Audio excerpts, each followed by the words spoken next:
Welcome everybody to today, January 17th, City Council Informational Meeting. Welcome to everyone who's here in the audience with us and those that are watching at home or someplace else these days. You can watch any place you want to watch. So thank you for being here. We'll start, I guess I get to start with, on the agenda with giving you a little update on the Audit Committee meeting of January 11th. We, at that meeting, appointed Kimberly Schroeder as our internal audit manager, and welcome Kim as the new manager of audit, and we're looking forward to working with you for a long time. So thank you. Next would be Land Use Committee. Councilor Selberg, I apologize. Thank you, Mr. Chairman. We had a busy meeting last Tuesday, January 10th. First, Shannon Verhey gave a presentation on engineering design standards and specification updates, and some discussion topics included fees associated with replacing sidewalks, sidewalk and driveway replacement, exemptions, when do engineering design standards apply, and sidewalk ramps. Also talked about subdivisions without sidewalks and obstructions. Then Director Cooper had a presentation on the annexation program, and the intent of the presentation was to begin a conversation how to move forward with the annexation program. Some of the dialogue included a brief history of annexations, type of annexations, the purpose of those, better coordination of services and improvements, and greater awareness of timing and expectations for improvements. It was a very good discussion. We all agreed we needed to follow up soon and not just wait until the next committee meeting. So it was a good discussion, a very full and informative meeting. Thank you. Any questions? Thank you, Councilor. I'll give the next report, and that has to do with the Urbanized Development Commission, UDC it's commonly called. We met on January 12th. We appointed some new people to the Citizens Advisory Committee and the Technical Advisory Committee. We then looked at the Unified Planning Work Program and approved that. Some of that was I-229 and I-90 or I-29. They moved. We had to move $400,000 forward to take care of a study to make sure that things were ready on that. Then next, the Transportation Improvement Program, or TIP as it's commonly called. We had some changes to that, the I-29 drainage and Arrowhead Parkway, which will be worked on over the next couple of years. Big one we went into was well, not big one, but the UDC bylaws discussion. Harrisburg, South Dakota, just south here, has done a midterm census, which puts them over $5,000 and makes them a first-class city in the state of South Dakota. So we need to make sure that we need to change our bylaws to make sure that they had a voice on this committee, and so that was done. You can expect T to follow, I think, and as others get close to that 5,000, we'll see them come on board. We then got some information on I-229 major investment study. For your information, are any of you that drive 229 south of the 10th Street exit where the curves are, and they put that high friction surface on there? That has worked very well for everybody's information. They've seen a significant decrease in accidents at that place because of that friction. And I know when I go around there at 85, 90, it really holds nicely. They're also putting in more bike paths, sidewalks, and around intersections and different things.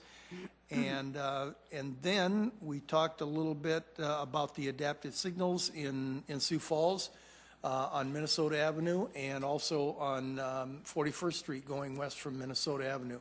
So those, we got a report on what difference it has made on the 26th Street with that adaptive camera system, and it's been significant, been very significant. One of the things that they did find, though, is that it slowed traffic down a little bit going east, but that is probably more because of the traffic coming out of a 2-lane road into a 4-lane and that kind of thing. So, so that's going to be coming up on Minnesota and 41st Street this next year. The state and the city are part of that program. Last, we did and then also part of that was the I-229 study again, which is, they're looking at the 26th Street, which will be begun that interchange in 2018. And then Benson Road, 10th Street and Minnesota Avenue they've been studied. It takes they tell us it takes 5 to 6 years from inception, if you will. This intersection on an interstate needs to be relooked at. It'll take 5 years, and we're in about the first part of the second year to get it from starting to think about it until they start putting a shovel in the ground.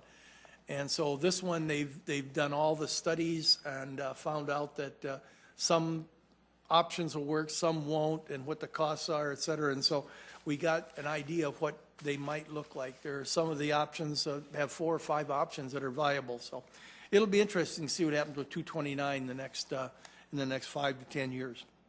And lastly, we did, there was a South Dakota Highway 42 corridor study also, which is going west out of 12th Street. And that's going to look different with some roundabouts and some different things. Some of those people out there are going to have to get used to slowing down. Instead of stopping at stoplights, they're going to have to slow down, but it'll be very good for the road. It'll be widened and that kind of thing. So that's all I had. Sorry I go into that but it's really interesting to find out what's really going to happen in the next 10 years, 5-10 years with some of these intersections and you know, how we crisscross, and it's amazing what they do now, and so it's going to be interesting. So any questions? Okay. We have open discussion. Any open discussion? Councilor Staley. Thank you, Councilor Rolfing. I wanted to have a discussion with the Operations Committee about the timetable for our operations manual. I know we were going to have a working session, or at least that's what I had heard this fall. So if someone on that committee could let us and the public know how we're moving on that. I know we didn't have a manual in place when we got on board last April, and it would be nice to get that thing done sooner rather than later. I believe we have a manual that is in place. We just haven't updated it as the way we want it, and we are working on some updates. I know Councilor Kiley, who's not with us today, is the chairman of that, and so I know we have a meeting planned later this month. And do you want to make a comment because you're on that committee too, Councilor? Well, I was just going to say the meeting I think is a week from now. Okay, on the yeah, 24th or so, maybe a few weeks. Yeah, and so we'll be making some decisions at that time. There's a number of things that'll come at that time. If I'm right, Mr. David.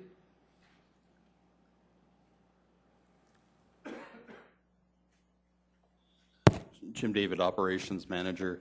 The Operations Committee does meet next week, Tuesday the 24th. And I think the plan is going forward from the committee is that they will look at it maybe 1 or 2 more times, and then the spring they'll come forward during a working session that will involve the entire city council. The city council at that time will look at the manual, make some more changes, and then it would go forward, at least a portion of it, as a resolution. The resolution would recognize that operations manual. So that's kind of the progress. I think May 1st or the beginning or sometime in May was the deadline for trying to get something to the council, but the council will be fully involved. No decision will be made until it is approved by resolution. So there's opportunities for the full council to amend this document as it proceeds through the process. Does that answer your question? Okay, and so like when when you meet and talk about these different changes, we'll know about that right away after your meeting? We Correct. usually send Yep, some notes out on that, yes. Correct. Okay, thank you. Okay. Councilor Erickson. Thank you. I just wanted to remind everyone that we will not have an informational next week. Instead, have the working session talking about tobacco prohibition on city-owned property. So that work session is on Tuesday at 3:30. So a little bit of a different time just right out here. We've been talking to the administration as well. They're fully informed and coming alongside, as well as we have that work session. So bring your ideas, bring whatever information that you want to have brought forward to that meeting on Tuesday at 3:30. Thank you. Thank you. Any other open discussion? Hearing none, we'll move on to our presentations today. Let's start with Director Franken on the EMS update on the study that was done.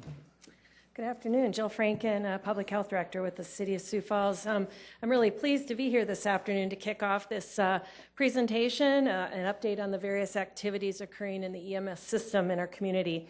As you'll recall, back in July when we presented to you as a council, we shared the Paramedics Plus gave their annual update. The REMS's annual report was provided, and we also did a system overview of the EMS system. In that presentation, you'll remember that we relayed to you that our community is lucky to enjoy such a high-performance, high-quality EMS system, and that we have an ambulance provider who has met and, in fact, in several cases has exceeded their contract requirements. We also shared with you as leadership that we believe that there are opportunities to improve the EMS system even further. And that's exactly what the team set out to do, and that was to enter into a collaborative performance improvement process. So what you'll hear in the next few minutes are results of what that high-performing and other high-performing EMS systems are capable of when they work together as an interdisciplinary team, when they assess each component of service, and from the time of the 911 call to when the patient actually is transported to the emergency department. You'll see that they systematically can identify possible improvement, that they test possible methods or tests of change, and then work together to ensure improvement sustainability. So this, I'm going to probably give away the big reveal here, but it was a very successful effort because of leadership commitment, input at all levels of the organization, staff buy-in, and a real collaborative performance improvement process. So Mike Bureau is going to come up. He led the effort here along with, it was really co-led by many of the EMS leadership, but he's been designated to present this and did quite a bit actually to lead this because he has a fair amount of experience with performance improvement, as does Paramedics Plus. But to kick it off, the overarching goal really was to conduct quality improvement to optimize the use of the EMS resources in our community. So Mike, you want to take it from here? I'd like to say thank you to the City Council today for allowing us an opportunity to come up here to discuss this. Once again, I'm Mike Bureau with Paramedics Plus. I'm the Chief Operating Officer. Our project was led by a multidisciplinary team with representation from agencies listed on the slide and the handout in front of you. We have representatives from all of those agencies present in the audience this afternoon, and they would be more than happy to entertain any questions that you may have regarding their participation in the process at the end of this presentation. So to begin, we had 3 system improvement goals: to keep Sioux Falls fire rescue resources available at emergencies, or available for emergencies, to refine best practices for appropriate resource allocation, and to improve the mutual aid process. But as we've already discussed with you before in our prior meetings, all resources are limited. By not tying up our limited resources on non-emergency calls, we're able to keep Sioux Falls fire rescue units available to respond to fires, rescues, life-threatening medical emergencies, and other general areas of public safety emergencies. As you can see in our first bullet there, our pilot project included implementation of procedural changes, adoption of dispatch computer and paging, systems that we use that are similar to how police and the fire department were dispatched. By using these technologies, we're able to fine-tune our dispatch timing. So how did we do with this first system improvement goal? By keeping Sioux Falls Fire Rescue resources available for emergency calls. We were able to reduce Sioux Falls Fire Rescue's response times by 11 seconds at the 90th percentile in emergency responses. Goal 2, when it comes to emergency medical dispatch, we aim to get the right resources to the right times, on the right time, and to the right places. We know that medical dispatch has a built-in element of oversind and triage for unknown situations. An example of this would be a rollover accident. We know that when a rollover accident happens, units are dispatched emergency because it can be very serious. But as we all also know, with the safety changes and standards that have been enacted, often rollover accidents don't actually cause serious injury at all, but we still need to send everybody. So once a dispatch gets updated from people on scene or from the first responders, that priority can be right-sided and adjusted. We also know that emergency situations change and evolve, and that oftentimes dispatchers need to utilize updated information from not only additional callers on scene, but also for first responders who are on scene. So another example of this would be a bystander who would be out at a local restaurant who happens to choke. So the 911 dispatcher instructs the person on how to give the Heimlich maneuver. It's dispatched as a priority 1 life-threatening emergency because the airway is blocked and the person cannot breathe at all. After Heimlich maneuver is used by a citizen out in public, that airway obstruction is opened, and with that, the calling party may relay that to dispatch, in which case they would downgrade or reprioritize that call to a lower emergency priority. We also know that upon arriving on scene, responders can do the same thing.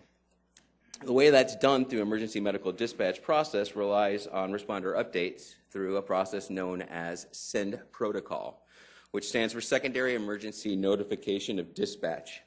And that is the process that's used to right-side that response.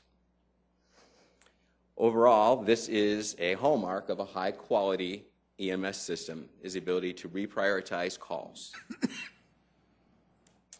So as you can see here, first bullet, additional training for all responders to get the best updates back to the dispatcher. We provided additional training to all responders in SEND protocol so that we could get the appropriate information back to the dispatcher to be able to prioritize that call both up to a higher priority or down. Bullet 2, dispatchers use that send-in date information to reprioritize calls and to update scene information from callers' initial responses. So, as we said, dispatchers consistently use updated information from the scene and from the callers and the initial responders to reprioritize that call. So how did we do?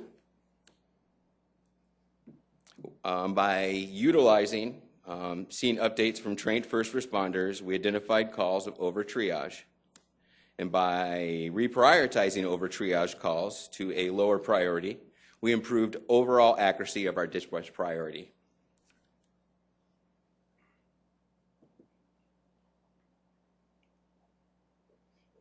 So the resources were freed up for emergencies, and early trends showed that we had a 1% improvement already in compliance to response times. System goal 3 was to clarify when or how to use mutual aid.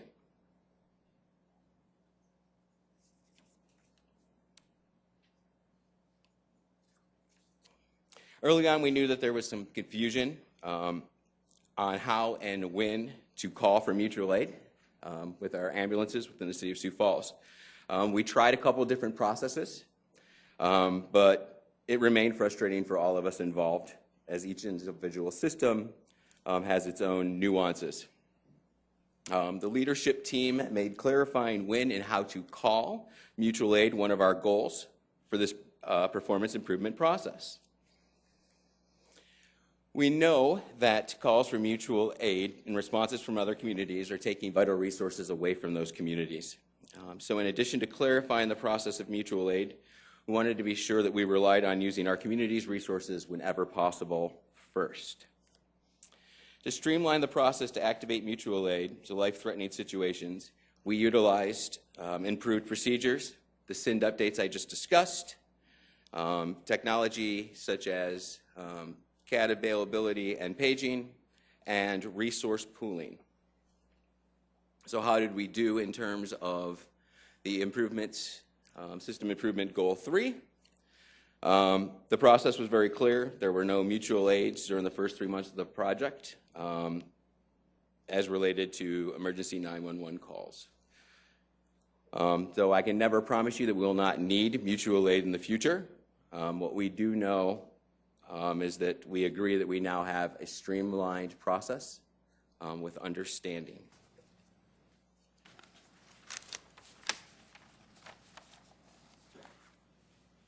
And as we go forward, if we do need mutual aid, we will, of course, continue to put that through a continuing quality improvement process and continue to look for improved effects. So based upon the performance improvement process being successful, the leadership team is all in agreement that the pilot program itself represents system best practice at this time.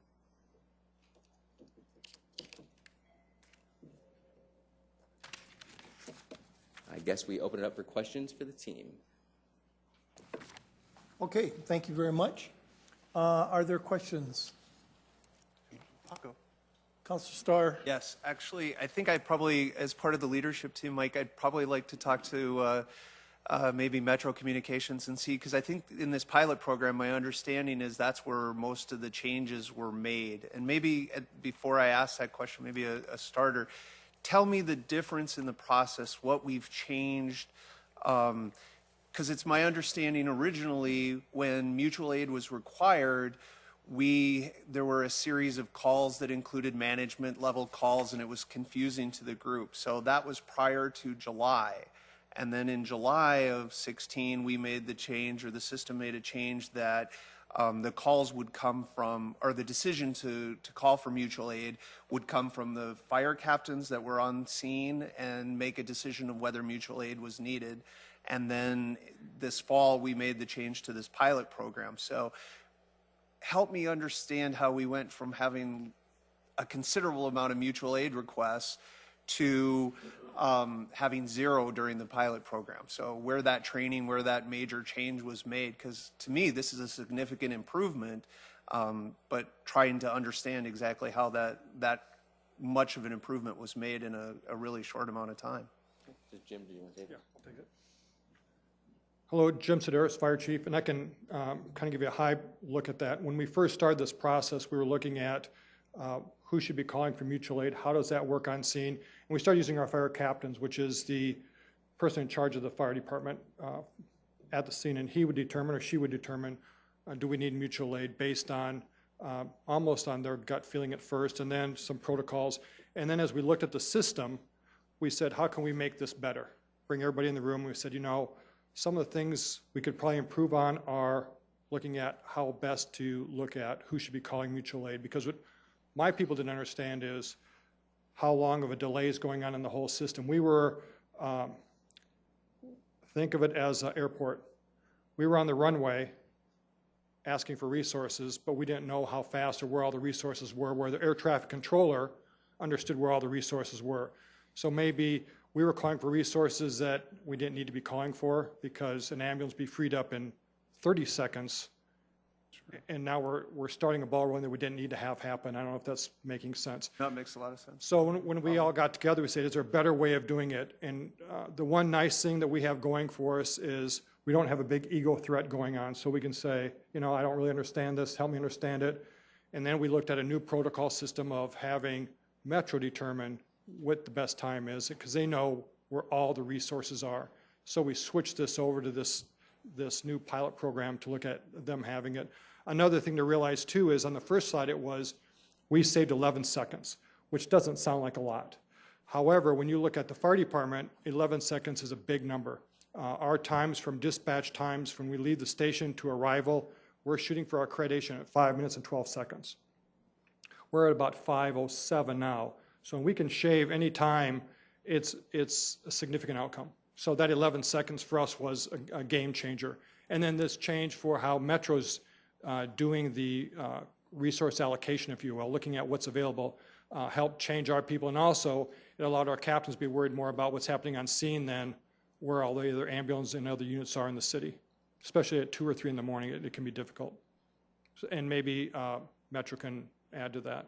Does that answer your question? That takes me in the right direction where I'm headed. It just seems like I'm proud of what the team has put together and had a chance to make some major improvements, if that's what we're saying that we've done. So the follow-up to that then is, I looked at the county's map of around the city, and as we continue to grow, we've spent a lot of time, whether we're talking about annexations and how the city continues to grow into Lincoln County and further out into the rural areas, and making sure that response time is there.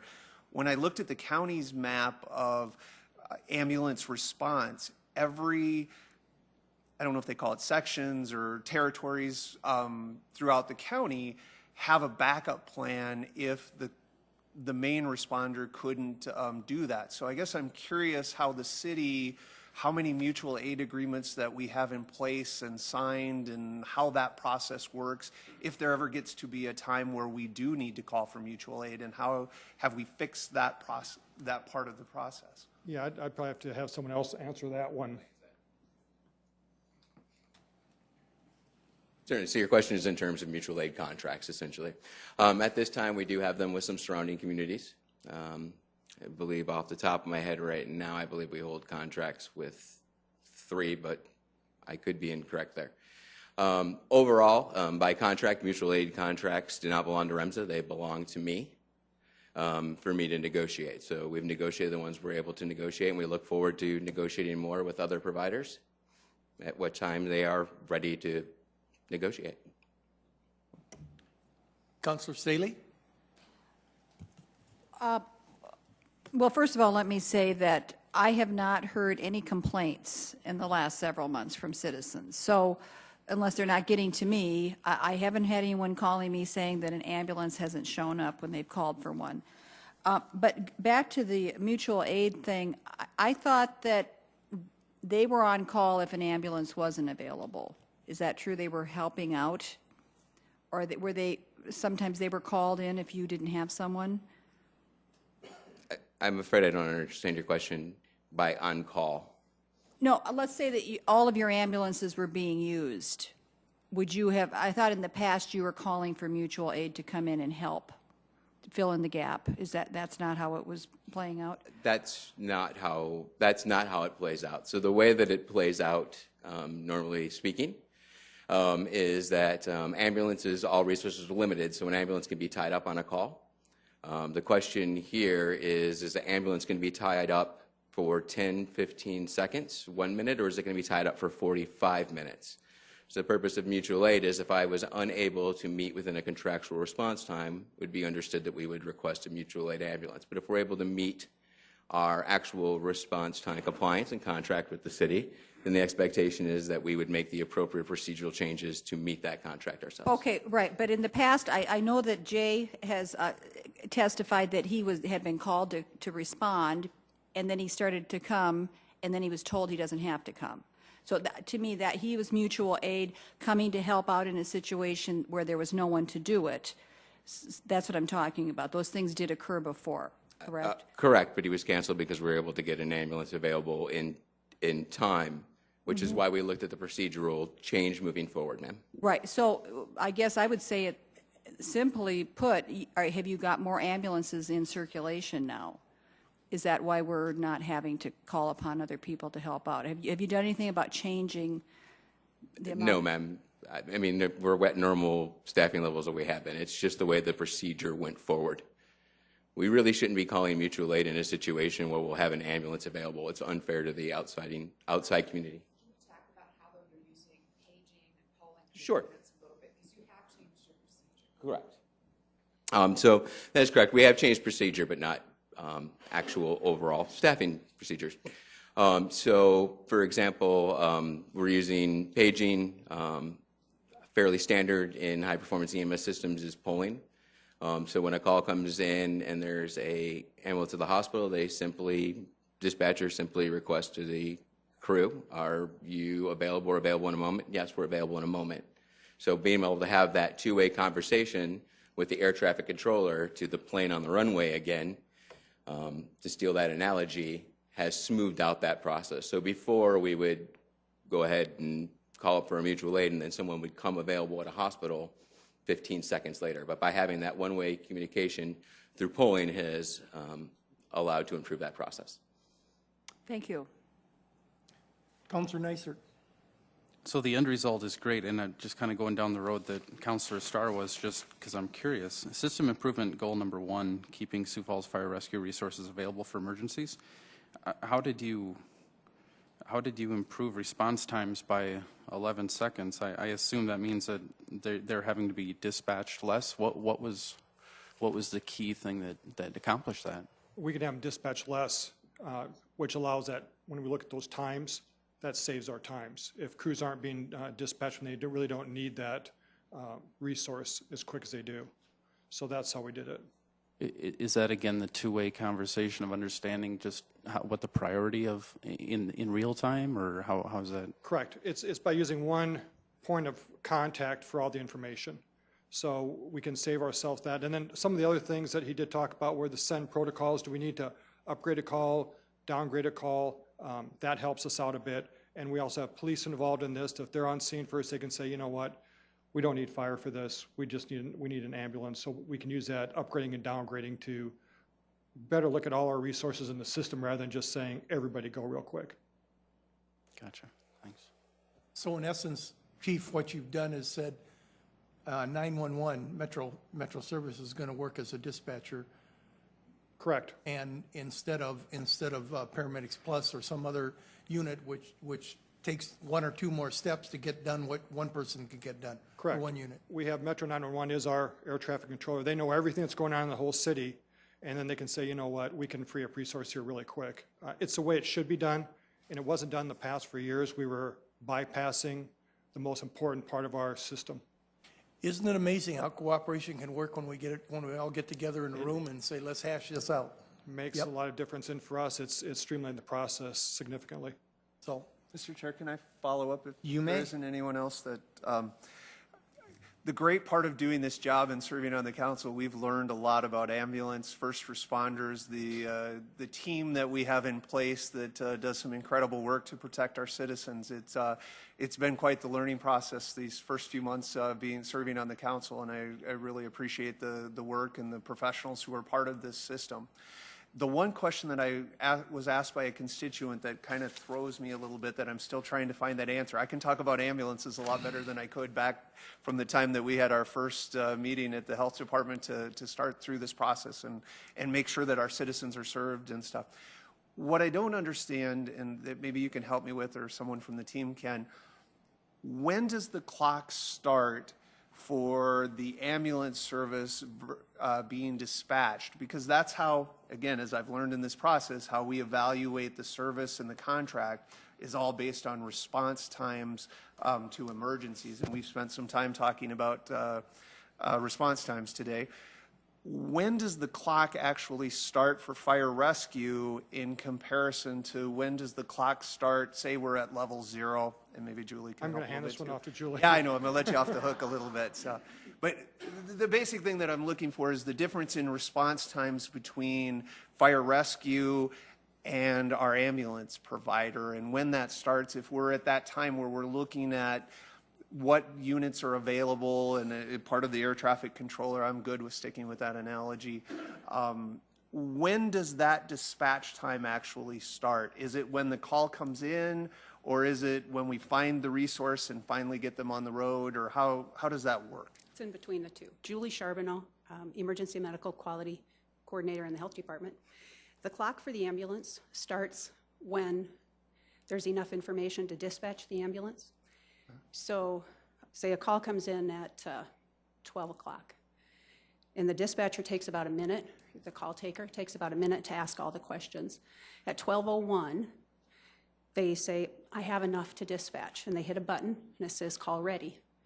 And that call then shoots over to the fire board for dispatch, and they hit all the buttons to send out all the tones, and they get on the radio and say, I have a call for you, here's the address. And when that's done, so the ambulance knows where to go, then the dispatcher hits a button called End Dispatch. That starts the clock. Okay. So we can't hold the ambulance responsible until they know where to go. And as soon as they know where to go, their clock starts. So whether they have a unit available, don't have a unit immediately available, they're finishing up at the hospital, as soon as there's enough information that a unit could go en route, the clock starts. Sorry, I'm trying to Sure. make that all work. So give me a situation that we're at level 0, there aren't any ambulances available for an immediate dispatch.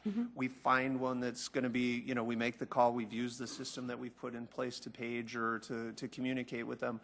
They're at one of the hospitals, say, so until they clear at the hospital, then their response time doesn't start until? No, it does start because a page goes out that says, there's a call holding, hurry up and turn around. And that page then starts the clock. So as soon as a unit could be sent, like I said, the End Dispatch, or in that setting, it's when that page goes out that we have a call and we're sending it to your pager, meaning turn around. So basically right away, as soon as we know enough to dispatch a call, then the clock starts. So it's as consistent as it can be in any system. So no, it's not that we wait and start the clock when a unit comes available. That would be unfair to the public. Right. No, that's why I was trying to understand it. Yeah. Like I said, I've learned a lot about this process, and I appreciate that. So. And it's complicated. The dispatch computer is complicated, so there's a lot of times and a lot of calculations, and that's why we look at every single call where an ambulance isn't immediately available. We look at every one to be sure that the clock started when it was supposed to. So we put a lot of effort into being sure that ambulance response time compliance is accurate. Thank you. Councilor Neitzer. I just want to say something to the whole group. This is something I've wanted to say for a while. I want to apologize for my tone right out of the gate when I first started. You learn the hard way about shooting your mouth off without having all of the information. And, in the press, the entire system was smeared. They were smeared. I did a ride along with Paramedics Plus. I've tried to study it as best I could, and to the extent that I had any part in it, I do apologize. You're not perfect. No system is perfect, but it's a high-performing system, and it's just something that after that happened, and I apologize to Paramedics Plus privately, but I wanted to say it to the entire crew, because there's a lot of good people on the REMSA board and the whole system that have really taken a bad rap, and I think you're still recovering from it, and it really isn't fair. So I just wanted to say that. Thank you very much. We appreciate it. Go ahead.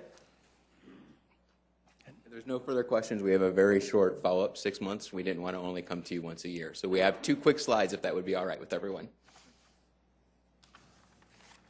So we'll do a quick 6-month update here with some change in information since we last spoke to you.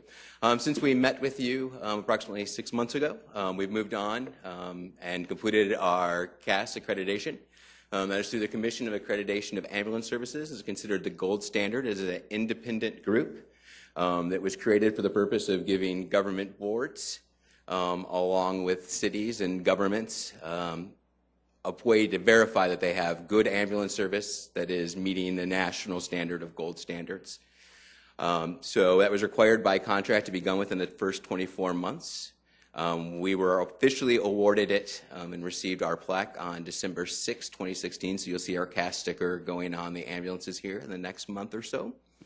It's mostly achieved through a comprehensive self-assessment, much like any other accreditation process. Once we've completed that, we put it forward, and then they come forward with an independent external review, which is set out from the CAAS organization. That's usually considered to be one person who is a system expert in EMS, usually holding credentials as like a state-level head of EMS at one time, or running a large system, and then one nationally recognized EMS medical director who come in and look at both the clinical and the standards. All the standards forecasts are higher than all state and government regulation for ambulance services. So we're very happy to be able to get that and get it completed. And very happy that we got a perfect score our first time through, which is almost unheard of. So we're very, very happy about that. We discussed here before that we had gone through and had organization of Mission Lifeline, and it looked like that we were up for that. We did win, or recognized, I should say, for the 2016 Mission Lifeline Bronze Award. Scoring criteria, as you can see here, is based on criteria that's related to patient care, and it was awarded in partnership with Sioux Falls Fire Rescue, and we are very proud to have an opportunity to be able to partner with our fire department to put both of our data together to represent what a great system we have. Overall, Mission Lifeline looks at STEMI, myocardial infarctions, or basically heart attacks that we can detect in the field. And it looks at things like how quickly is that recognized? Is that transmitted to the actual hospital? Is the patient delivered quickly to the emergency room? And what is the door-to-balloon time to be able to get this person in? So being recognized here with Sioux Falls Fire with a bronze award really speaks to the care that citizens of Sioux Falls are getting in heart attacks and an improved quality of life for our citizens and an improved survival. So we're very happy. And that's all I have. I didn't want to take up too much time, but we wanted to get an opportunity to talk to you for just a second. Mike, thank you for making the effort to do that, and to accreditations are very important to us, I know, in the city, and to the people, especially the people in Sioux Falls who we serve. So thank you very much for making the effort and going forward. Counselor Thank you. Erickson.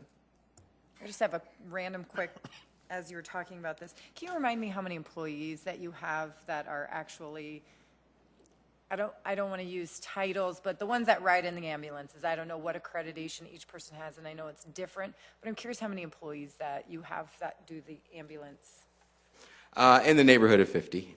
50. Oh, and is that the goal? Are you fully staffed? I just, we talk about how great our unemployment rate is and how low it is, but it also comes with challenges to making sure that we're fully housed in all industries. And so I didn't know if you're feeling any growing pains trying to get people or not. I just was kind of curious where we're at with that. It's ambulance service in an amazing growing town. So I would imagine we'll be hiring for some time.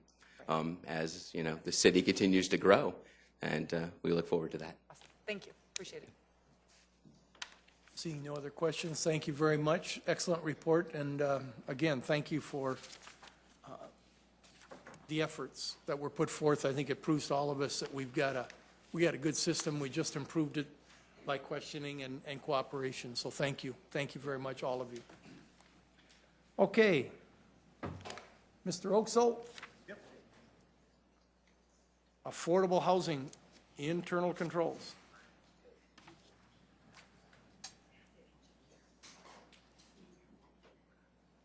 Well, Rather pertinent with the information that was in the local newspaper today. Yes, yes. You have to come up.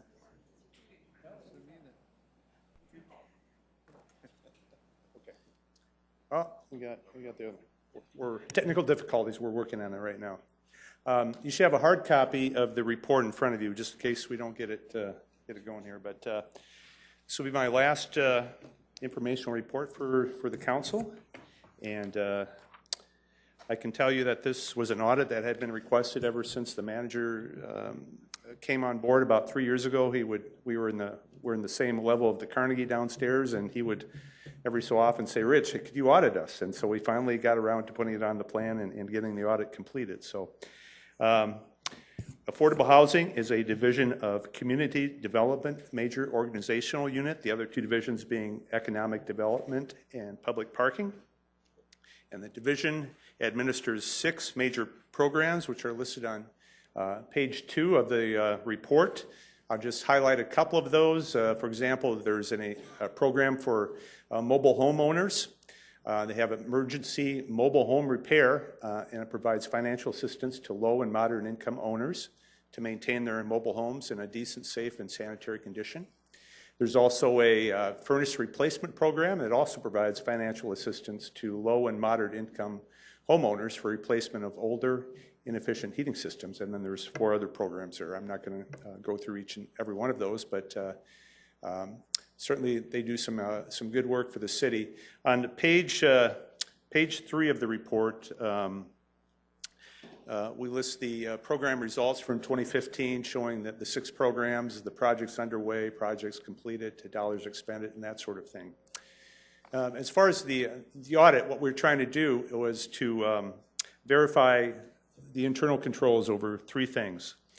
First of all, the accounts payable process, the accounts receivable process, and then the drawdowns from the federal IDIS system. So the way the programs, these various programs are funded is primarily federal funds from the Community Development Block Grant, the CDBG. There's something called the HOME program, that Home Investment Partnership Program, and then the City of Sioux Falls also provides some money from the general fund. So from those sources, primarily, that's where they get the money for these various 6 major programs. And so we concluded on page 5 of the report that overall, the internal controls were in place and they were functioning to ensure compliance with policies and protect assets. For example, segregation of duties, we want to make sure that was in place. And so overall, very good results. We did have 2 audit recommendations on page 6 there of the report. The first one dealt with modifying the written policies and procedures, just kind of tweaking those policies and procedures. And then the second one was updating the current signature authorizations on the checking account. These programs use their own checking account. They don't use the city's First Premier account for their disbursements. And so management did concur with both recommendations, and they gave us a timeline when they expect to have that completed. That number 1, they expect to have that done by the end of the month. And actually the second one was completed during the audit work. So we're very pleased about that. We got concurrence from management and making progress towards implementing some fine tuning. As far as questions that you might have, Les Kinstead, the manager, is here, and also Kim Schroeder, who did the actual audit and is my replacement. She's in the audience, so if you have any questions between the 3 of us, we should be able to. Questions for Mr. Oaksall? No questions? Stay right there. Okay.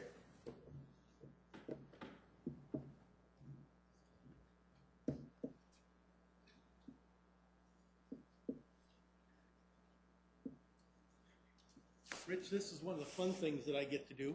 Okay. As I've been chair of the audit committee for a couple of years now, and I think I've been on it since I started on council. Yeah. And got to know you a bit, got to know your crew, and been very active in everything that's going on. And I can't tell you how much we appreciate what you've done. You started this department, what, 10 years ago? 10 years ago, yep. And it was a big move because you moved from the finance department over here underneath the city council, and we appreciate very much everything you've done and build it up.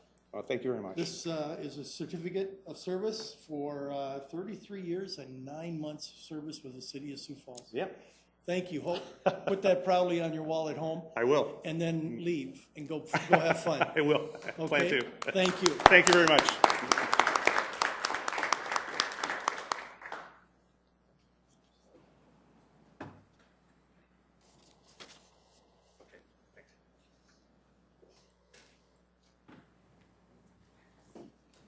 For those of you who would like to join us on Friday at 1 o'clock, we're going to throw a little party for Rich downstairs or someplace around here. I guess it's up here, and to celebrate his retirement on Friday. So you're welcome to come and join us. Next, there we are. Matt. Mr. Nelson. Matt Nelson, Public Parking Facilities Manager. We're in here to briefly discuss some of our system, the history of our system, how we got to where we are today, and then talk about the next steps that we want to take in planning towards a new parking ramp in our downtown. So this slide should look very familiar. We put it up every year at the budget presentation. An overview of our system is our goal is to provide parking to downtown. We treat our parking like a utility or a service that's offered. And right now we have approximately 2,400 spaces that are off-street parking. Of those spaces, approximately 68% of our parking that's off-street is in a structured parking facility. So that's the majority of our parking are in ramps and ramps, not lots. We have about 1,100 spaces on street, which would be metered parking, time zones, loading zones, bus stops, and various other parking spots throughout downtown. We are an enterprise fund, so we are self-funded. We are supported by user fees. We do not use general tax dollars to pay for that. It is all through our fees. And the other thing that we do that is a key factor in what we do, and we've got a long history of this, is we do support economic development in downtown. We've got a long history that I will show on a following slide that this dates back nearly 50 years of how we've been involved with helping grow downtown. So like I said, we do have a very long history of working in downtown. The first picture there that you'll see on the left, that's actually at 10th Street and Dakota Avenue. It's looking north. So the Carnegie Lofts there are to the right. So obviously there's been parking problems or parking difficulties downtown for a long time. The next picture over you'll see is from 1953, and it's on Phillips Avenue. And you'll notice that there are some parking meters in the background. We have had parking meters in downtown for for nearly 70 years. I think 1949-ish is when we installed them, but early 50s for sure is when we had them in there. And we've also been involved in the parking business with ramps and off-street parking since at least 1962 is when the river ramp was built. You'll see a picture of that facility there. That picture is from approximately 1961, 1962 when the ramp was constructed. And at the time, that ramp was a controversial subject. I've had the honor of speaking with Dean Rallis, who was brought in by Councilmember Jameson a few years ago when we took down the river ramp, and he was heavily involved. He's quoted in the top article there about how it was a challenge to get that done with financing and cost and concerns about who would pay for that facility, and he was assuring people that it would be paid for with user fees. But even back in 1961, 1960, it was a challenge. The article below that, you'll notice, is that the ramp is going to be built, and they've actually finally got a cost on it. Ironically, if you read through that article, that ramp was built twice. The first time bid twice. The first time the bids came in, they came in too high. They came in at nearly $800,000. And because of the cost, they went back and they rebid that project. They redesigned it in the meantime. And the one key note I'll add is that they took out several of the cost-adding factors, and one of those factors was being expandable. And I'm sure they cut other things along the way which lowered the cost of that facility. I'm assuming one of them was probably the type of construction. We did get a lower cost ramp, but I can assure you it cost us in the long run, which we will show as we go through the next slides. Here's kind of a history of our facilities in downtown. The first ramp was built or completed in 1962, which was the river ramp. It was not expandable as originally designed, and it was a cost-saving measure that was taken out. Ironically, 18 years later, in 1980, we needed to add another deck to that ramp. So we had a major expansion in 1980 where we added another level to that ramp. And at the same time, we were building and opening the Block 11 parking ramp, which is the parking ramp behind the diner. I put those two articles on there because they do go hand in hand. The Block 11 ramp was built in conjunction with a downtown development. The DocuTap building, formerly known as the CNA building, downtown, or CNA Surety building, were part of that project, and it all went in together. And as everyone knows, CNA Surety is still in our downtown now, and it's been an employer in downtown for years. In 1987, we opened another ramp, and it was scrutinized fairly heavily, actually, and it was in conjunction with the Shriver Lofts, or the Shriver building, and there was also the Phillips Center that was part of that construction also, there was a lot of scrutiny that it wouldn't be used, that we didn't need it at the time. And you'll notice in 1997, we actually put two more levels on it. So we expanded that facility 10 years later and added more parking. Fully full today. In 1989, we added the City Hall ramp. We'll jump up to 1997, too, where we built the pavilion ramp. Ironically, that pavilion ramp is the next ramp that we will need to remove from our system because it was a low bid project at the time, and the type of construction means that ramp will need to come out in approximately 2047. The next ramp that will need to come out after that will actually be the Block 11 ramp, which will be probably around until about 2055 based on the type of construction. I've also added the 8th and Dakota ramp is on there. We built that in 2000.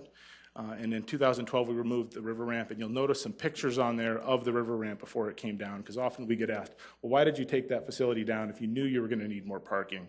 Well, that ramp was at the end of its usable life. The planned life for a precast facility is approximately 50 years. We took that down at exactly 50 years.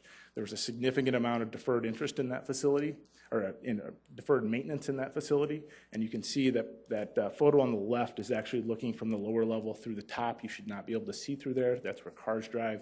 The photo in the middle are temporary supports that we put in for safety reasons, just in case there were any structural issues or one of those double T's would come off of or slide off or possibly break. We had that in there. And then there were other things like the drainage system there on the far right. It was completely rusted out. It was a very poor drainage system, really built for a southern climate and put in a northern climate, and it did not work out well.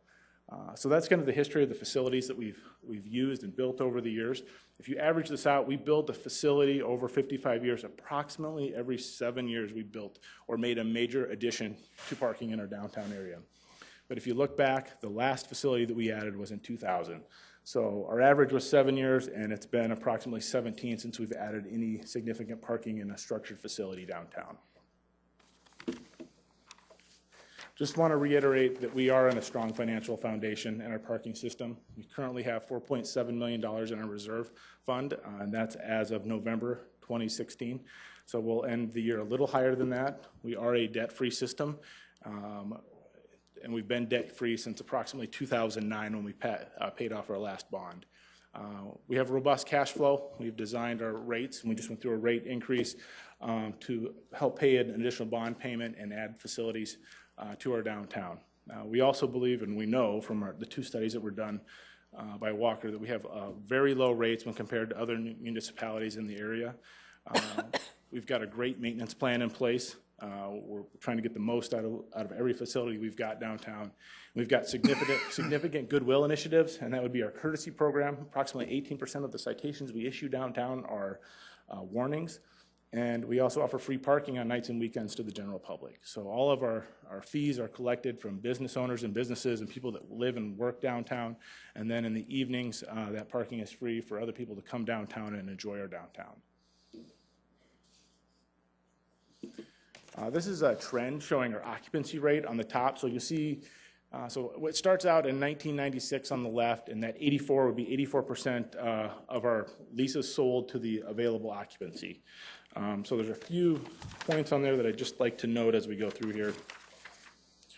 Ironically, when it jumps from 87 to 97% is when we built a new facility. So we actually built a new facility and our occupancy went up, continued to grow until it got to 105%. And at that point is when we added the 8th and Dakota parking ramp, and that's why you saw the drop in occupancy rates. Stayed pretty steady in the 90% range for years, and then you'll see when it drops from 95 to 77%, that is when we had a major tenant leave downtown. They did build on the edge of town, which worked out well for them. But you can see our trend is now climbing up. We've filled up those buildings they vacated, and now our occupancy is currently at 100% occupied, or 100% lease rate, and we'll be at 106% lease rate as what we plan to be at when we break ground on a new ramp, or when we plan to break ground on a new ramp this year. So typically from an industry standing perspective, from an industry planning perspective, when you're in the 70% range, you want to be talking about a new ramp. Where can you put it? What do you want it to look like? When you get to 80%, you should really be planning and starting to seriously plan. And typically when you're in the 90% range is when you'd ideally be building a new ramp. Right now, if we look at where we plan to be and when we built our last ramp in 2000, we're almost at the same point where we built the last one and where we plan to build this one.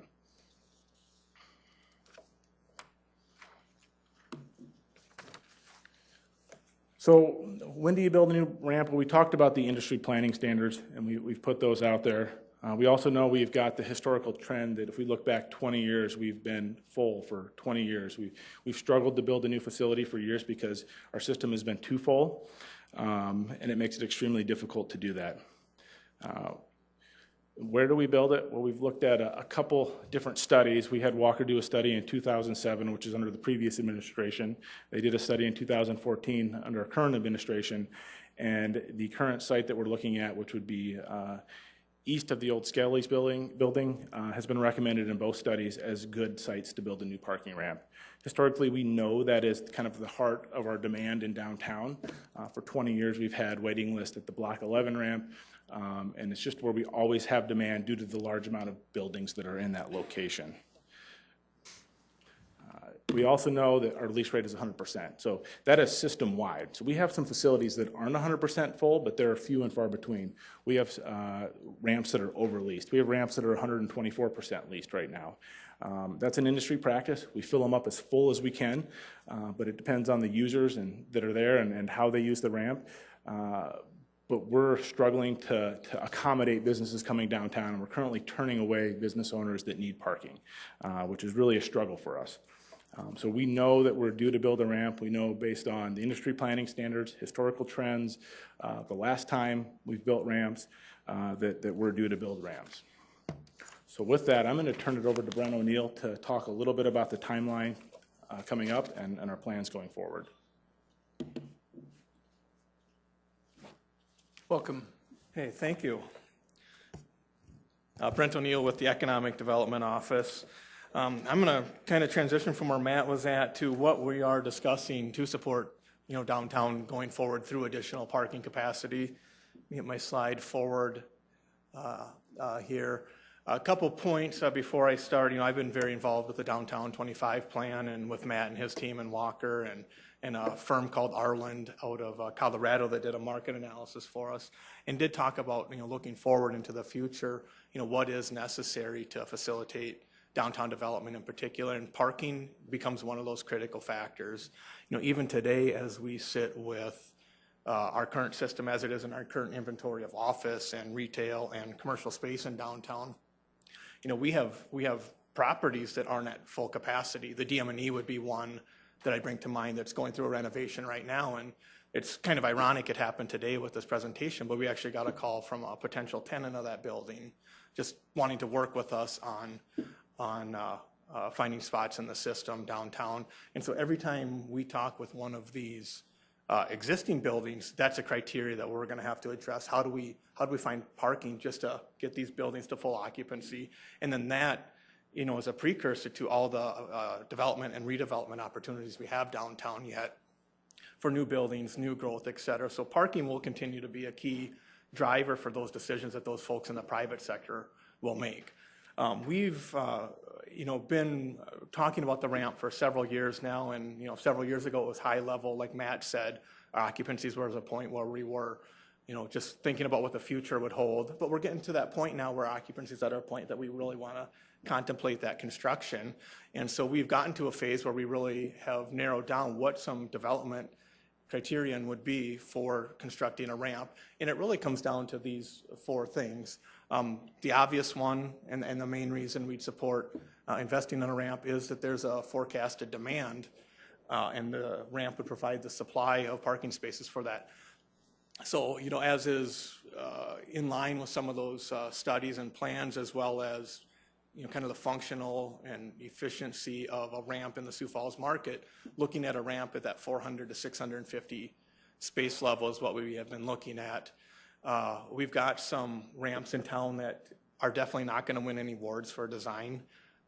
Block 11 would be one of those. There's certainly some others that don't, and it's our goal, and I know there are some other examples that we've all seen around the country of ramps that are designed to fit in with the environment and their surroundings. So we would want a ramp that does take the aesthetics into consideration, and at that Skelly's Lot location, you've got a mix of historic as well as modern buildings that are, again, designed to really be urban and in a downtown setting. So that would be a goal of ours with designing the ramp. On a similar vein, that pedestrian activity and orientation with the folks that are walking and even driving by, to have some sort of first floor element that really is appealing to those people at street level. That could be a matter of design, or on a more desirable level, there could actually be coordination with office, retail, or other uses there. And then that leads into that fourth bullet point. We really like to see an opportunity to partner with a private entity here to maximize the use and value of this land and get more than just a parking ramp on the site. Again, that could involve that first floor space as well as other opportunities to make the project even bigger and grander. I'm going to spend the bulk of my time on this slide and kind of walk you through it. There were several ways, we kind of wanted to articulate the process for contemplating a ramp, to putting details on paper with the ramp, to getting approval, to actual construction. And this chart right here really synchronizes with the major stages of design. Those stages will be, that your early planning and programming stage, what do you want? What are the key criteria you need to meet? Advancing to a schematic design, which is, really getting good drawings that reflect, what you want and what the final product will likely look like. Design development is really just an advanced stage of drawings. You ultimately get to construction docs that become blueprints, and they become your documents that you bid off of and ultimately construct from, and then, post-design is that actual construction piece. So we've really used those design milestones as also major milestones on putting this whole project together. So again, we are really, I would say, in planning and programming, but near the end of that phase where we'd want to move to a schematic design. What you'll see here in green, that piece that I went over to come back to now, is there is a point where we are really building, trying to define and put a real project in front of the council. And that green column there is really meant to articulate that we will have to come to the council, and of all the things that you need to approve for this project to happen, the bulk of them will occur then. That's, when we'll have a good budget in place, identifying the sources of funding for the project, and moving the project into those implementation phases. So everything that we are doing, and this is, I think, somewhat parallel to other major projects, but it's also maybe a little bit of a response to the direction the council took in September with the budget process, was to, kind of give you a full package to consider at the right time. So everything we are working towards is getting to that point. We are targeting April, where we'd have some things in place where we could talk to you about, the actual design, have renderings for you, talk to you about cost, talk to you about our more detailed timelines than what you see up there, and have all of that for you. In order to get there, we do have to work through those two stages that are up there. Again, we're near the end of that planning and programming phase. So that next phase would be going through a schematic design. That schematic design, again, gives us more advanced idea of what the project is, what it looks like, the components of it. It gives our Journey Construction, who the council approved a contract for in December, to really take an advanced look at pricing and costing this out. So we have that entire package for you in April. I'm going to hit this in 1 second, but we do not have a contract to do that schematic phase, so that'll be a point I address here in 1 second. If we get to April and the council approves, that really sets the wheels in motion for us to implement out the rest of the project. It does set our budget. It does set our sources of how it would be financed. It would trigger those advanced stages of design. And then I also have on here, I did mention the desire to find a private partner. We did solicit proposals, I believe it was August of last summer. We're nearing the end stages of that process, and would hope that we're ready to make our selection, make that announcement, and then work towards a final developer agreement. That would also be another package that has to come to the council. Our goal today, in addition to Matt's presentation, was to lay out the next steps, and there's going to be, several things that we need to communicate with the council, and several times will probably be before you in this setting as well. I would envision, at least in the near term, a couple times before that package comes forward, and then certainly if we're moving beyond that point, definitely updates after that point. So please count on that. One of the next actions we'd ask the council to take is looking at that design contract, and we're working through those steps right now. Would anticipate being back to the council in February to ask for your consideration of that. The real key I've already alluded to is that schematic design piece. So that would be our major focus in the next 2 to 3 months, and work to get that completed before we come back to you in April. Get through that coordination with the private developer selection process, and be able to know that we have a partner on board, and be able to notify you guys and the public that that process is complete, and then we get to that April goal. I think I've hit at this a little bit, but I'll just repeat it briefly. We get to that major approval phase of this, that would trigger that advanced and full design. We look at, the budgeting and any amendments and actions the council has to take to finish there, and then again, that sources of funding and the development agreements. There are many things associated with this project that sometimes feel like we're getting in the weeds, and I think on one hand you guys appreciate those details, and on the other there's a desire to not always get in the weeds. So we'll just have to balance that and always be ready to answer questions if you have them. These are 2 details, though, that I do feel are important enough that I'd like to share with you. The site at Skelly's, there's a couple coordination pieces we'll have to do with that site in particular. The first is Mall Avenue, as it borders that site, is actually irregular in shape, so it doesn't have square linear lines. There's some curves and so forth. So in order to maximize the use of the site, we'd be looking at squaring out this site. There's one piece, for example, it kind of dips in like a half moon that we'd want to square out. Those would, in all likelihood, require council action to address some of those right-of-way issues. And then there is a major storm pipe that runs dead center through this site. And moving that, our plan, a preliminary plan anyway, is to move that to the east of the site. And so that's just one added element to make a project like this occur. So with that, I'm going to pause. Matt and I are both ready for questions. Be happy to answer them. Questions from council? Councilor Staley, did you? First of all, Matt, I've got a question for you. You and I had a discussion last spring, I believe it was, when you remember in the parking lot when you raised the parking tickets to $10, so I had a concern about that. I still do, and I'm only bringing this up because you were talking about user fees. But my concern is that would be detrimental to people coming downtown to do their business, because $10 is a big hit if you're coming down for lunch and you come out and have that on your car. Now, you made mention that you give warnings out, so I wanted you to address that. And the second thing is, have you had people complaining from the public about these tickets, about this raise in fee? Let me start with the warnings. We'll talk about that. Yes, we give out warnings, approximately 18%. So it's quite a few warning citations, and it's a very generous program. I think you'd struggle to find anything that generous in any other city in America.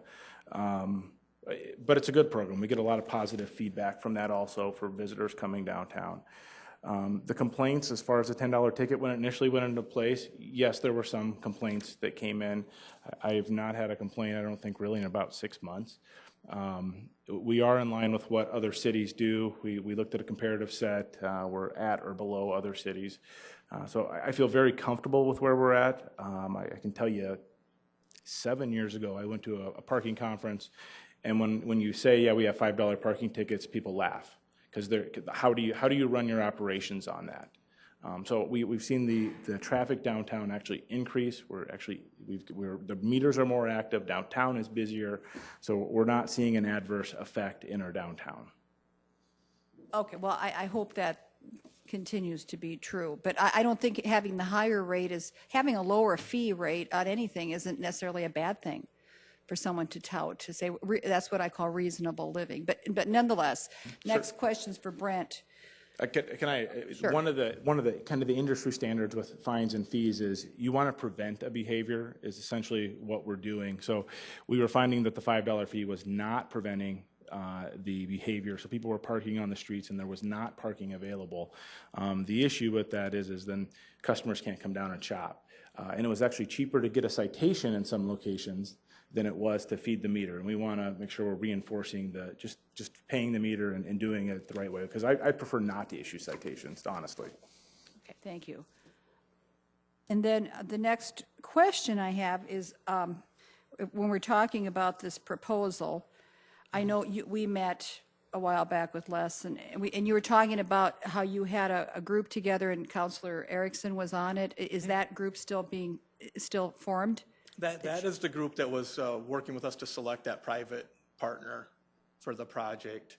That group has not met recently, but it's that process that we're wrapping up. So at some point, we're going to be, and transparency, of course, is in the discussion right now in the public. We're talking about transparency tonight.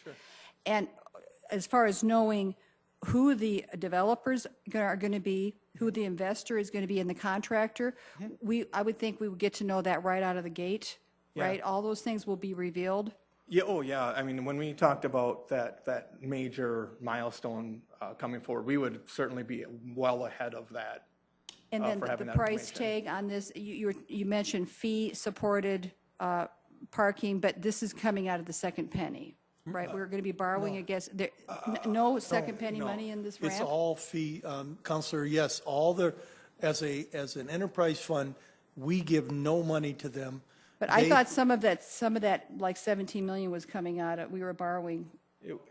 They will borrow, and they will pay it back with the fees that comes No through second it. penny, okay. Yeah, the intent is the system as a whole, all the. Okay. the fees and so forth would cover Landfill, that. parking, Okay, water, okay.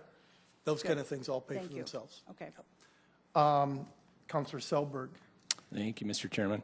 Brent, when you talk about key development criteria, one of the things you mentioned is pursuing opportunity to add private development to the project. Has there been much for interest or inquiries from private development at this point? Yeah, there has. We, the process that I've alluded to, we actually had 3 formal proposals at the time. That process is closed from new proposers submitting, and we're really, going through our final evaluations on those proposals, vetting out the feasibility of selecting one of those and moving forward. I say it in that context because just very recently, we've had inquiries from others who want to know what's going on with the site and if there's opportunities. So there is a lot of interest even beyond the 3 that were formal proposers. Oh, great. And just out of curiosity, when you showed this 20-year trend, it means nothing for nothing other than being curious. When there was a big drop in the parking who was the major tenant that moved? Was it Midland. Yep. Oh, okay. Wasn't it Midland? Yeah, yes. All right. Sorry. Yeah. I was going to say, it's you. I told them to stay downtown, You made but your they way back wouldn't town, listen. though. What? You made your way back downtown. I made my at way least back Tuesdays. downtown, right. But we're full up again anyway, so that says something about the resiliency of Sioux Falls. Yeah, absolutely. Thank you. Counselor Neisert.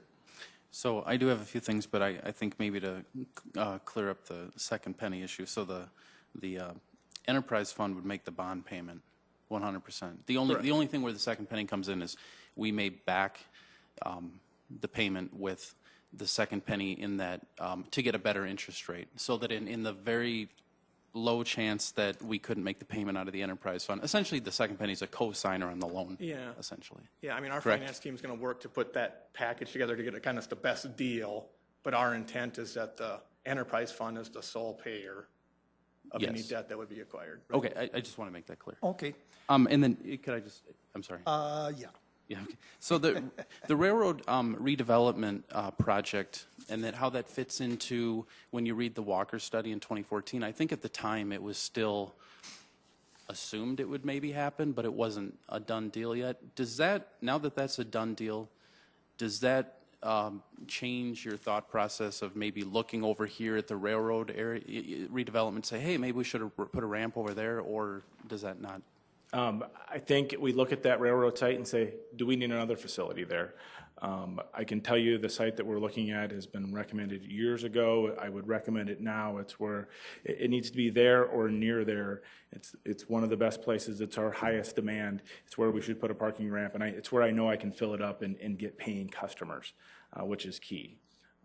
Okay, and then into the fees and the fine increase that happened months ago. One of the things I think that was talked about was the issue of all-day parkers, people who work downtown and they might feed the meter all day, or even take the fine and figure that's cheaper than. Do you think that maybe has helped to move the needle yet on that, or change usage patterns, or no? I think it has helped slightly. And when we talk about balancing supply and demand and fines and fees, we try to be smart about that and do it in a way that as Sioux Falls, and it's not big city, $10 is honestly still a very low citation amount. And it's moved it slightly, honestly, probably not enough, but I don't think we're ready for a fine over $10 at this point at a meter. Yeah, and I'm certainly not proposing that, but I think that was maybe one of the goals was the fine was so low that, hey, just pay the fine and park there all day, and people wouldn't just, it wasn't enough to feel the impact. Mm-hmm. It's helped. I would say it's helped. I know we had people afterwards come in and get leases immediately, and they were typically parking on the street, and they're more attentive to maybe their meter, but it's helped. But, okay, thanks. Councilor Erickson. Thank you. Oh, it's already on. Thank you. As Councilor Staley mentioned, I did sit on the the RFP originally, and then as well as the RFQ. I'm not sure what can and can't be said. We clearly did select someone, and I don't know if that's supposed to be down the road a bit or where we are with that. We haven't met for a while, but I'm just curious what developments have shaped since we met back in August, because like I said, we picked somebody. Sure. Maybe one way I could frame that is this process was different. The RFQ process was different than any RFP process that we've done in the past. In the RFP process, we asked for a proposal, and you just kind of select it and go. Right. The RFQ process was intentionally meant to be different because of a complex project like this, and you kind of have potentially two owners sharing one piece of land.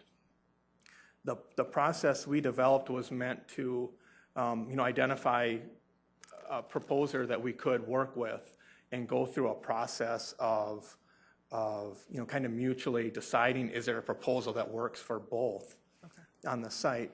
So I think what might come across as a little bit different than other processes and maybe have maybe given a little bit of false impression on where we at with the process is that our goal with this process was to, go through that committee process, identify in order which of those three proposers that we wanted to work with, and then go through that additional step of working towards whether there's a concept, a budget, so forth that works for all. Right. And until we were at that point where we can say, we've had discussions with this entity and those steps are in alignment and this is one that we can go forward with, we have waited to get to that step before announcing formally that we have a selection. So, I would say that we've gone through that process and we're nearing the end of that additional coordination we need to do. And at that point, we will have a selection in place to make. That makes sense that you kind of start it and then it has to be a mutual relationship, so to speak. Right. If you want to move together in the right way. The other question I have in the green slide here, it says major approval of package. Mm-hmm. My question is what is your definition of the major approval of package? Because does that mean we're going to be voting on 5 things? Is that one package that includes bonding, developer, this, that? I mean, yeah. What does that look like to you? Sure. Just so we're clear as far as, we're going to vote on 5 separate things. We're going to vote on one great big thing. We as far as a package, we really be intending for anything to be synchronized on a similar time frame. So, if there are 5 approval or 5 things that need to be approved, we'd ask you to approve them 5 times. Right. We would just like to synchronize the dates so that you're not, for one, it helps us manage the project better, but we're not asking the council to say, well, this is dependent on this, but we want you to vote on this one a week ahead of this one. a week ahead of this one. If you can kind of coordinate all those things and say, you know, that as a project it makes sense and you want to support it, that here are all the things you can approve to move that project forward. Makes sense. Thank you so much. I appreciate that. And just kind of going off of something that Matt said earlier about that identified location, when Walker did come in front of us, gosh, I think it was a year or two ago, a year and a half, and they did identify major areas in the downtown area that needed more parking. And this clearly is one of the best locations for where the parking is needed. And, you know, if it's an enterprise fund, it just makes sense to have it be full. I mean, we don't want an empty, we don't want it to be overflowing, but we certainly want it to be recouping its cost at a quicker rate. So thank you. I know that we're all excited to see numbers as they come and design, so I look forward to that. Thank you. Counselor Starr? Yep, thank you. A couple of things that kind of stood out to me, Brent. One of the things that that you showed as a positive of the system is that it's a debt-free system, and now we're looking at maybe adding debt back to the system. Do you see that? I mean, it's obvious we're not going to pull $17 million out of the air without borrowing and financing this type of project, but does that change how we look at the system if there is debt within the system? Do you want me to comment or do you want to? Okay, sure.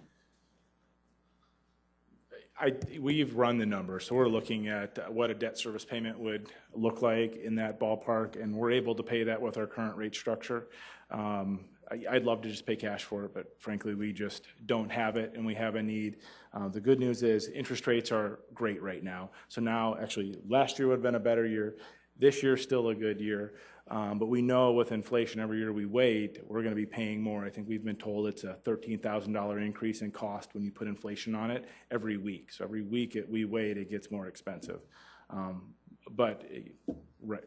That's...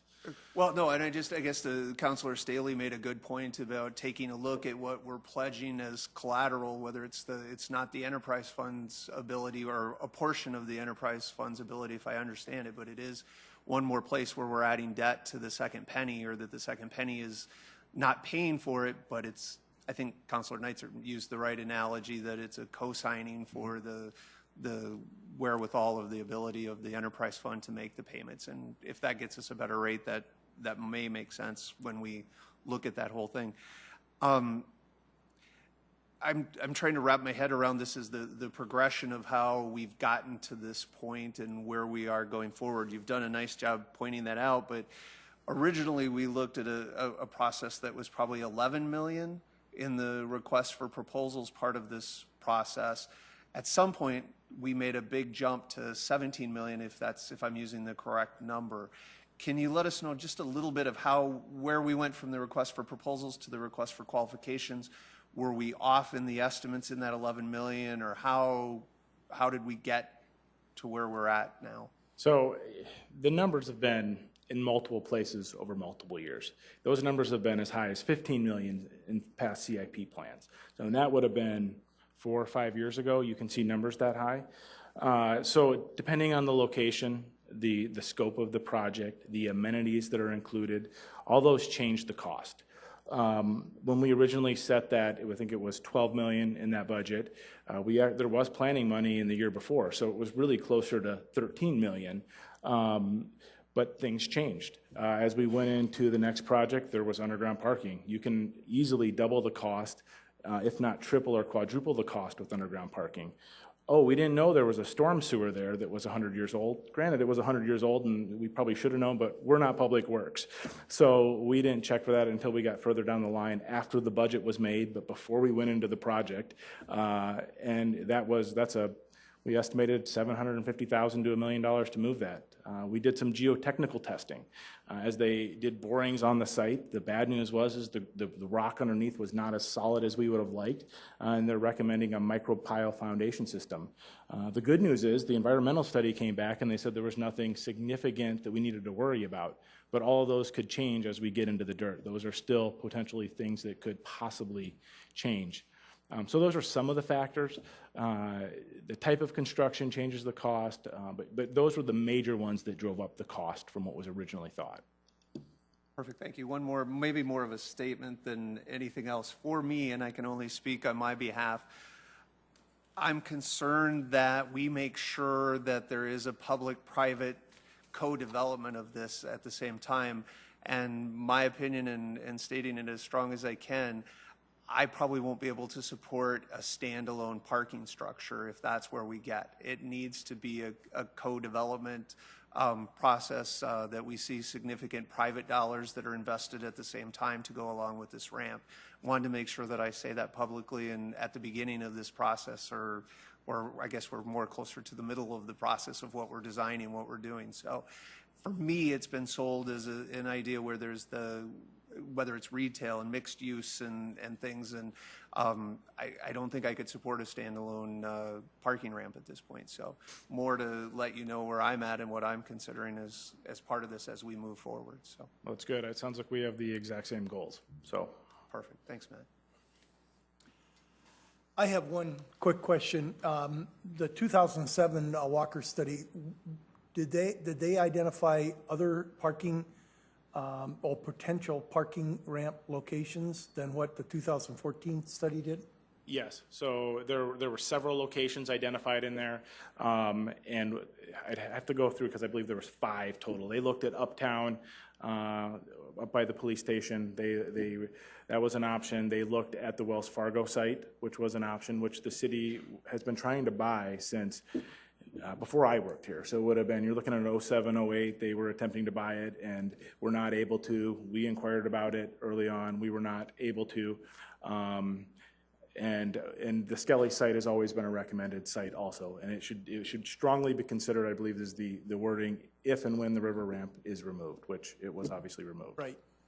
I'm just curious if there was some, something really weird that they were talking about or whatever, so. And it's tough for sites because you've got to have at a minimum 240 feet in length, and that's a pretty big site downtown. Ideally, you'd have 260. Right now, we're right around from 240 to 260, depending on where the storm sewer line falls. So there's not many sites that are that big. So if you drive by it, there's a lot of airspace there, and that's a minimum requirement. Is kind of what we're looking at right there. Super. Okay, thank you very much for the update. We will look forward to having that, having those updates more often, and see this project come to fruition finally, because we do need it in Sioux Falls.